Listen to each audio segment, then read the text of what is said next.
Sadly, there are many graves still to be dug up in the next few weeks. When one looks at the tears of the family and friends gathered around these graves, one cannot help but feel anger at those responsible for the killings. The Truth Commission is asking all of us to forgive these people. It would have been so much easier to forgive someone if he showed remorse, although that is not a precondition for amnesty. In families and among friends, conflicts are resolved and emotional wounds are healed when the wrongdoer admits they are wrong and says, sorry. The Truth Commission's mandate is to look into South Africa's recent violent history so that the terrible wounds of the past can be healed.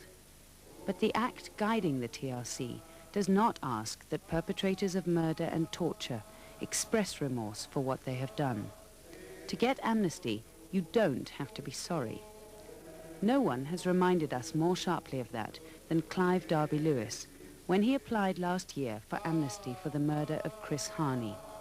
Have you apologized about wasting a valuable life that may have made a valuable contribution to the people of South Africa, Mr. Derby-Lewis? Mr. Chairman, with respect, may I ask, is this a condition, and is this something over which the committee should then be subjected to evidence? My impression was that an apology was not necessary and not part of the whole function of this committee.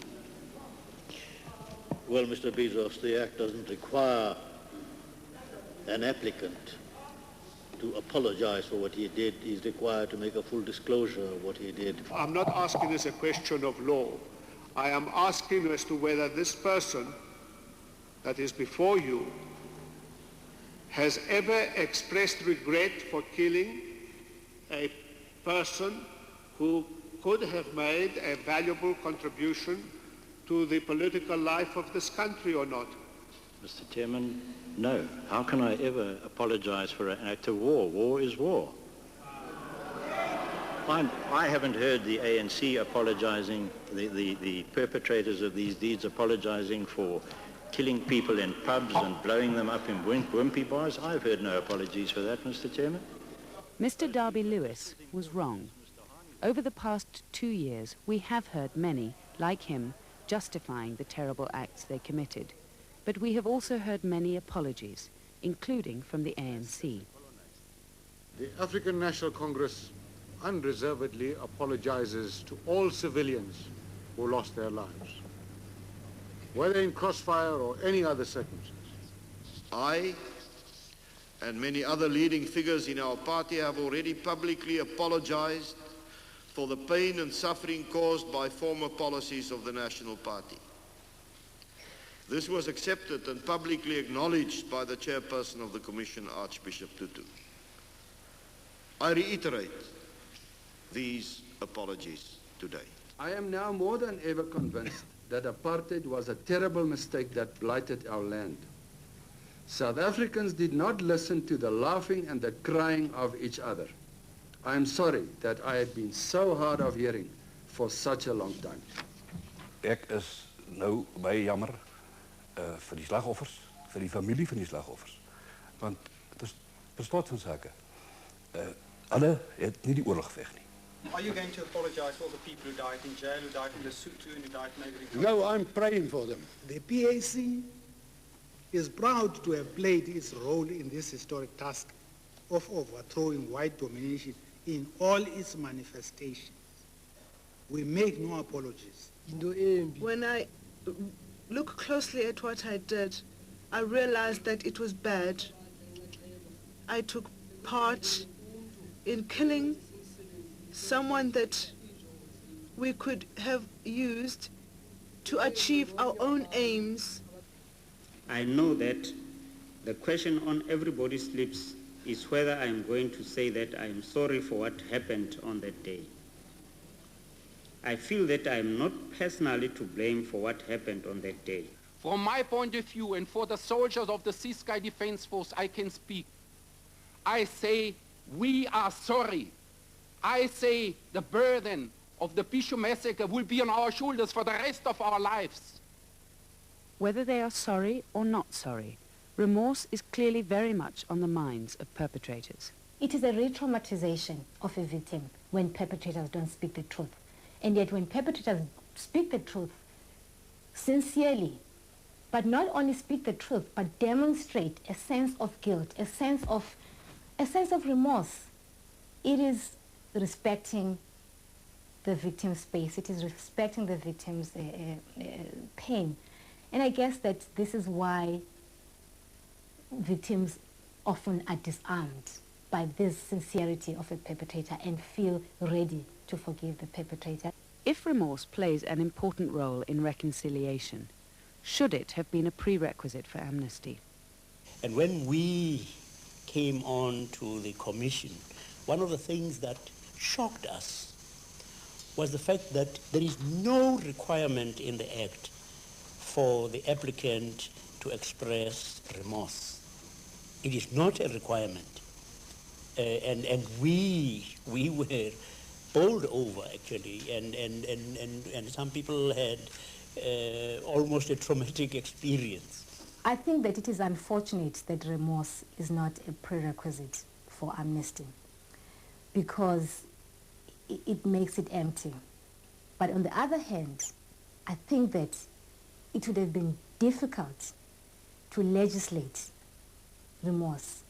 It's difficult to legislate something that people have to feel, to legislate conscience. Because in a way, if you say that people have to be remorseful, then you are implying that we are forcing you to feel in this way. If you put a gun to somebody's head and they repent, you have two problems. The first is you have no way of knowing if this is true, right? And I would rather have somebody who does not repent and says so than somebody who lies saying they repent in order to gain amnesty.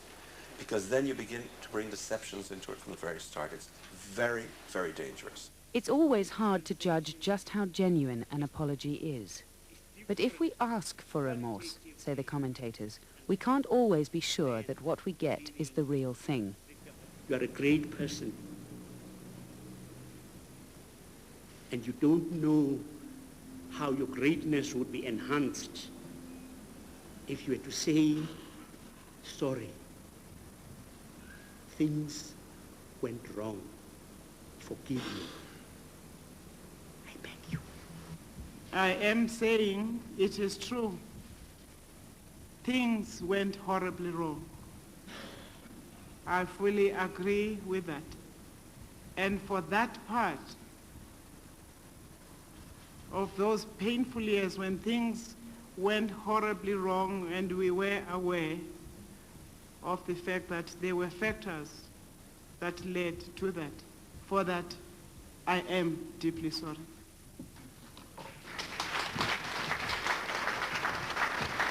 What difference does it make when a perpetrator does seem to be genuinely remorseful? In the 1980s, Eugene de Kock was the commander at the notorious Vlakplaas and one of the security police's most powerful and efficient operatives. He is now serving life plus 212 years in Pretoria Central Prison. De Kock testified for the first time last year at the amnesty hearing of the Motherwell bombers. Is dit so dat daar by u 'n behoefte bestaan om u simpatie met die families te betoon? Ja, voorsitter. Wel vir wat dit sal help. Want ek het begrip vir hulle gevoelens en hulle pyn. Hulle verlies aan familie, want ek ondervind tans dieselfde situasie. Alhoewel nie so traumaties soos hulle sin, waar daar geen terugkeer is nie. I feel terrible for de Kock, you know, because I can hear that he feels so sorry about everything he done. I feel relieved, especially for Mr. de Kock. But he says he impressed me really. In fact, he impressed me from day one of the trial because he speaks the truth. An apology, when it comes along with apparent truthfulness, clearly has powerful meaning for the victims and survivors. But if it seems that the perpetrator is still lying, then no amount of apologizing helps. This was highlighted 3 weeks ago when Gerhardus Lotz, one of the killers of the Cradock Four, testified. I'm sure the only thing that one can say is, I'm sorry. I don't think that it would be accepted. I'm sorry about what happened. My first impression was that this guy looks really sorry. But as time went on, I thought that no, he's not yet coming closer to the truth, and that now destroyed all the sympathies that I had for him.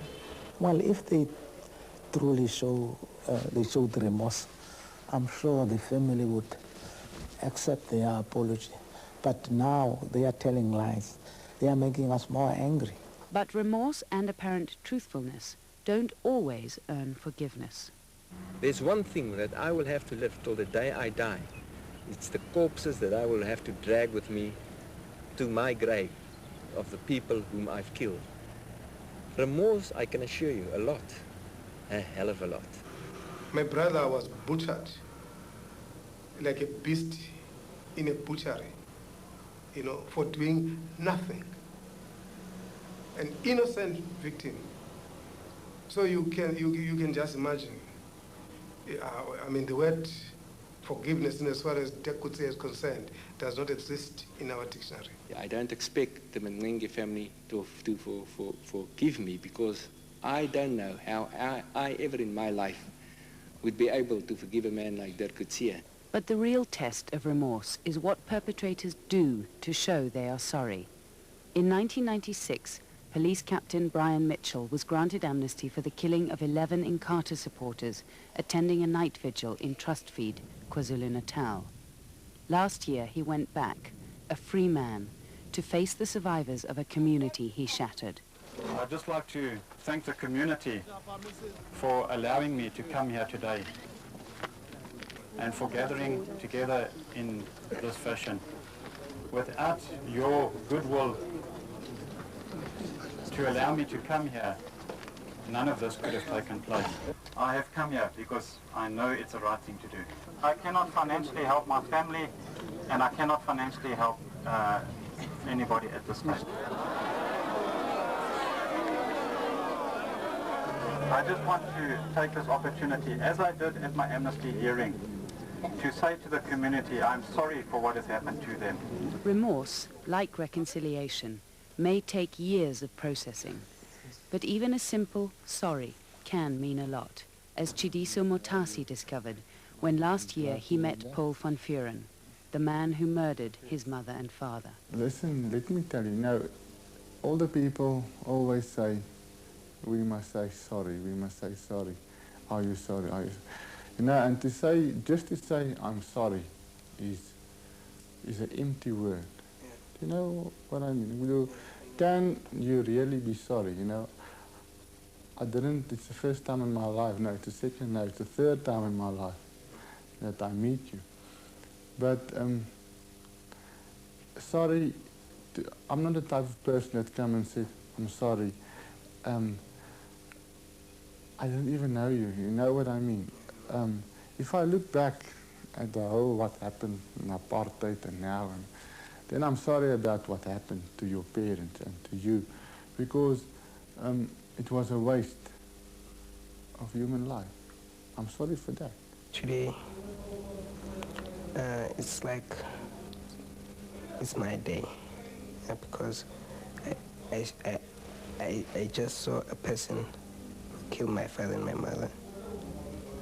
So it's like, it means something to me. What's that meaning? What's that meaning? A person who killed my father came to me and said sorry. And